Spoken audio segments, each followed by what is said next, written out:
Today is a media day for the NFL. A lot of the players getting asked the important questions like, one, what do you prefer, boxes or briefs? Marriage proposals. Also, do you have sex before the big game?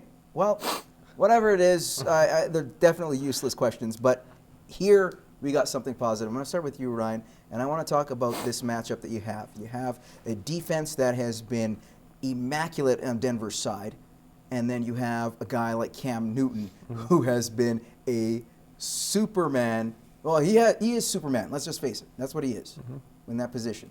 Who do you have in this situation? Who would win out of that, Cam Newton or that Denver defense?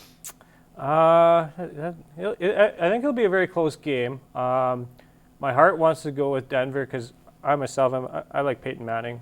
I want to see him go on top. Same time, though, Carolina has been just awesome this year, and it's hard to go against them. So I got to go with Carolina on this one. I'd say it'd be a close game though, but I'd give them by a touchdown. Okay, so in this, you look at what we have. You're saying a touchdown, so that defense might hold Cam Newton. I don't see this. I see pretty much what's happened every single game that the Panthers have been in the playoffs. Blowouts early. You look what they did to Seattle. You look what they did to Arizona. Yeah. I'm afraid we might see that against Denver. Do you agree? We've talked all year that Cam's been doing it with nothing. He has no wide receivers, that's how he's winning. So the only way Denver's going to win is by finally exploiting that and finally showing that he has nothing, but he has so much in himself. And that's the thing. You have to block Cam Newton.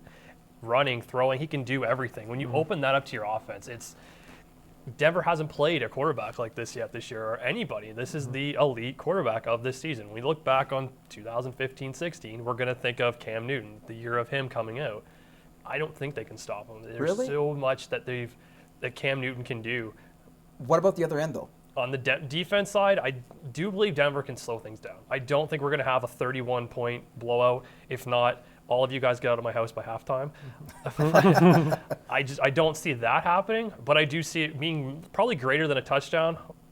It probably will get to the point where maybe it's like 21 points, but I don't see this being done by halftime and it being like 31 like the Arizona game or Seattle game. I don't see it being like So it'll be much more contendable. Okay, what about the other end of the ball? Peyton Manning. You talk about a guy, Ryan, that you absolutely love and hope he wins it, and a lot of fans would agree with that assessment as well. Here's the thing. We don't know if he's going to retire or not after this year. He said several times in code during press conferences, you know what, yeah, we'll have this, we'll do that, all that good. But honestly, do you feel that Peyton Manning is going to win it or lose it? Like, regardless, will he still be around? I think I have a feeling he's going to hang it up, win or lose. I think during the season, they got another solid quarterback coming up, so. And, he's been through a lot the last couple of years with injuries and stuff. And he's, what is he, like 38, 39?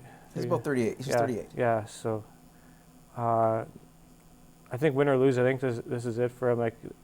He wins, he'll definitely retire if he wins because he'll be kind of like John Elway, just retire on top. If he loses, well, I don't even know if he'd be a starting quarterback after that either, and I don't think he'd be willing to be a backup, so. Okay, well, let's move on to a really quick Megatron. You look at Calvin Johnson. He's planning to retire. So there have been a lot of reports where he said, you know what, I kind of want to do this. I think it's the right time, which is scary because he's only 30 years old and he's just pretty much in the middle of his prime right now. He's still got a few good years left in him, but he's decided to quit on the Detroit Lions. Do you buy that assessment? Do you think that he is going to retire? I do.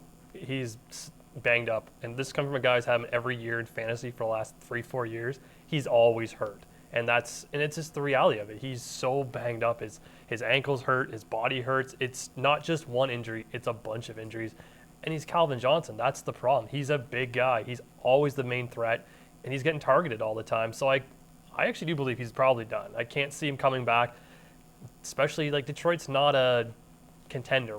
They're not a Super Bowl favorite, so he's not coming back to a team that maybe next year we're going to make the finals. No, this is still a couple years away. You trade him, he might stay if he was on a better team. What do you think, Ryan? Is he going to retire? I kind of think he will too. It's kind of hard to walk away though from all that money though too. But It's kind of like almost like Barry Sanders a bit. Very similar. And it's ironic that it's also the Detroit Lions too. So And at the age of 30, no at less. the age of 30, yeah, he retired at the age of 32 when Barry Sanders was Barry Sanders was probably a little more on top of his game, I'd say. Like Barry Sanders was the best when he retired, and Well, you rushed for 2,000 yards and all of a sudden, you know what? I'm I've just had gonna enough call of the it. game. Yeah. Very quickly, guys, we've got about 30 seconds here. McDavid makes his return to the Edmonton Oilers to take on Columbus. Does he get any points tonight versus the Jackets? What do you say, Ryan? 1 assist. You say an assist. What about yourself? He better not if he wants to play with Austin Matthews next year. Come on. Take a His dive. Toronto's picks. Oh, He's going to be a Take a Leafs, dive. especially with a brand new Leafs uniform. Austin Matthews wearing it looked pretty good, and we're actually going to get to that in a second because I have an interesting topic with that. All right, well, we're going to take a commercial break, and when we return, we're going to have more Gloves Are Off.